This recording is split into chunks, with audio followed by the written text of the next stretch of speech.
దేవుడు శక్తి కలిగినటువంటి వాడైతే సినిమాలన్నీ తీసేయచ్చు కదా, నేను చూడకుండా ఉండేవాడిని. యూట్యూబ్ లేపేయచ్చు కదా, నేను చూడకుండా ఉండేవాడిని. దేవుడు మంచోడైతే ఆ చెట్టుని ఎందుకు ఉంచాడంటాడు. మరి ఇప్పుడు యూట్యూబ్ని ఎందుకు ఉంచారు? యూట్యూబ్ ఉంటుంది, సినిమాలు ఉంటాయి, ప్రేరేపించే ఆడోళ్ళు ఉంటారు, ప్రేరేపించే మగోళ్ళు ఉంటారు, నీ చుట్టూ ఉంటారు. అర్థమవుతుందా? నువ్వు ఆత్మ సంబంధివైతే ఇప్పుడు దేవుడు కోరుకునేది అదే. లోకములో నువ్వు ఆత్మ సంబంధిగా బ్రతకాలి. నువ్వు ఉద్యోగం చేయాలి, నువ్వు వ్యాపారం చేసుకోవాలి, నువ్వు సమాజంలో తిరగాలి, కానీ ఆత్మ సంబంధిగా బ్రతకాలి. ఎలా అంటే నోవాకు కుటుంబం బ్రతికింది చూశారు, అలాగూ బ్రతకాలి. నువ్వు స్తోత్రం చెప్పాలి. 120 సంవత్సరాలు వాళ్ళు ఆత్మ సంబంధులుగా బ్రతకలేదా? ఏమంటారు? హల్లెలూయా. ఇప్పుడు ఆత్మ సంబంధులు ఎలా ఉంటారు? మరి లక్షణాలు ఏంటి చెప్పమంటారు? ఒక 4-5 విషయాలు. ఆత్మానుసారుని లక్షణాలు ఒక 5 విషయాలు నేను చెబుతాను. ఫస్ట్ ఆత్మ సంబంధి ఫస్ట్ ఎలా ఉంటాడంటే, మీరు కీర్తన గ్రంథం 42వ కీర్తన 1 నుండి 2 వాక్యాల వరకు చూస్తే అక్కడ ఒక తృష్ణ కనిపిస్తుంది అతనిలో. ఇతను ఆత్మ సంబంధి. చూడు ఒకసారి ఎంత చక్కగా మాట్లాడతాడో. దుప్పి నీటి వాకుల కొరకు ఆశపడినట్లు దేవా నీ కొరకు నా ప్రాణం ఆశపడుతుంది, నా ప్రాణము దేవుని కొరకు తృష్ణ కొనుచున్నది, జీవము గల దేవుని కొరకు తృష్ణ కొనుచున్నది. దేవుని సన్నిధిని నేను ఎప్పుడు వచ్చేదను, ఆయన సన్నిధిని నేను ఎప్పుడు కనపెడదేనో. అంటే దాని అర్థం ఏంటి? జీవము గల దేవుని సన్నిధి తృష్ణ ఉన్నటువంటి వాడు దేవుని సన్నిధిలో కనబడతాడు.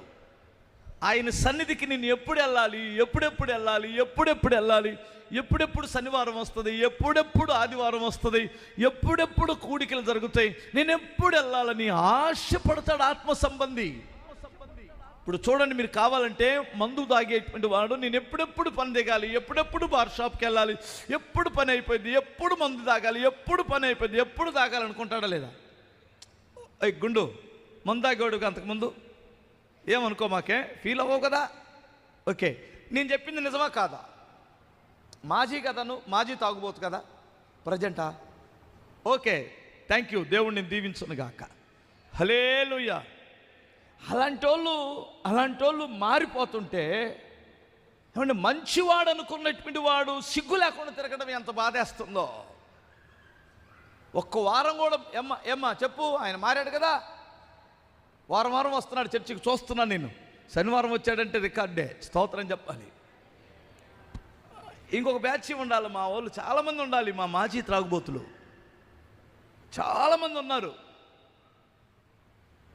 వారికి ఎప్పుడెప్పుడు పొందిగిద్దాం, ఎప్పుడెప్పుడు తాగేద్దాం, ఎప్పుడెప్పుడు వెళ్దాం తాగేద్దాం అని ఉంటుందా ఉండదా? గంటలు లెక్క పెట్టుకుంటారు.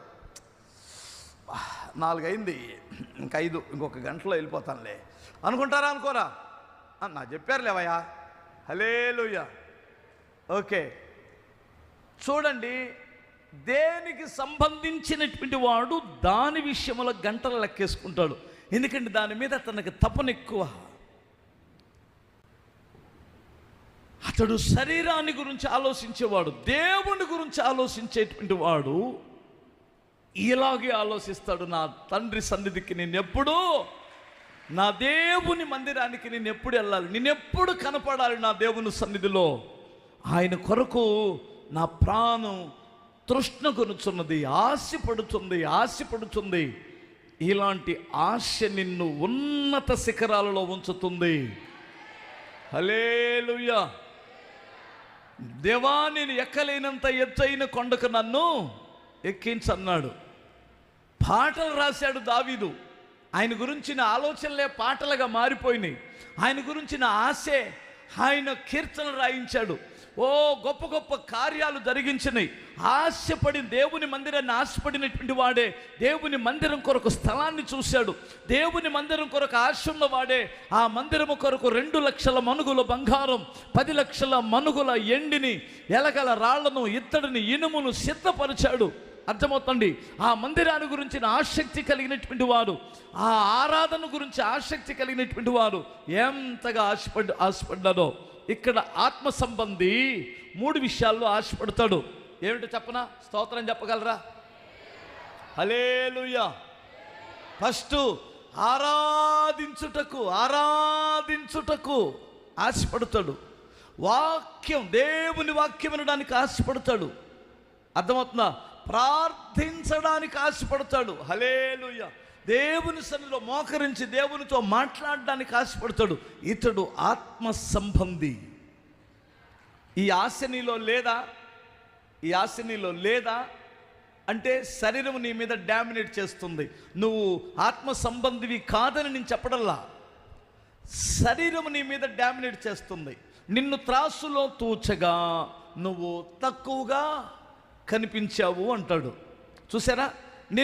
నేను తీసి పక్కన పెట్టడానికి కారణం ఏమిటంటే, నిన్ను త్రాసులో తోసగా అంటే తక్కిట్లో తోచగా నువ్వు తక్కువగా కనిపించావు. మొదటున్న ప్రేమ నీలో లేదు, మొదటున్న నా మీద ఉన్న ఆసక్తి నీకు తగ్గింది. హల్లెలూయా అని దేవుడు ఒక నేరం మోపుతాడు సంఘం మీద. ప్రియులారా, మీరు గమనించండి, ఆత్మ సంబంధి అయిన ఒకడు దేవుని సన్నిధిని ఆశపడతాడు.